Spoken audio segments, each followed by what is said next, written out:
आज मासर 1 तारिख में कमिला रोषेई गैस दर अर्थात एलपीजी सिलिंडर दर ह्रास होइछि। तेबे नुआ दर केते रहिछि केते टंका ह्रास होला जहाँ आम भिडियो रे जानिबा शेष पर्यंत देखि रखंतु। जदि आपण माने एलपीजी सिलिंडर बुक करुथिबे तेबे जानि रखंतु 33 टंका 50 पैसा ह्रास होइछि आज 1 तारिख रु।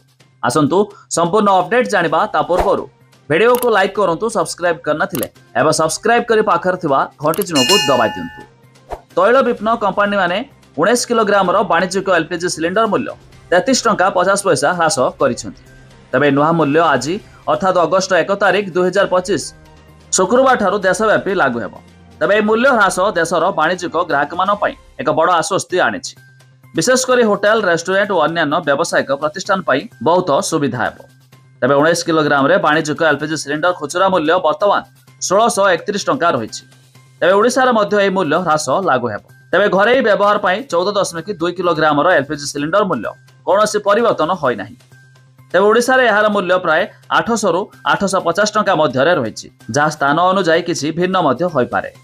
तबे तैल विपणन कंपनी माने प्रति मासरे एलपीजी मूल्यर समीक्षा करती, जो अंतर्जातीय बजार तैल गैस मूल्य, विनिमय हार और अन्य अर्थनैतिक कारण विचार करा जाए। तबे चलित मूल्य ह्रास वाणिज्यिक क्षेत्र खर्च ह्रास करने सह छोट और मध्यम व्यवसायी को सहायता प्रदान करियो बोली आशा मध्य करा जाउछि।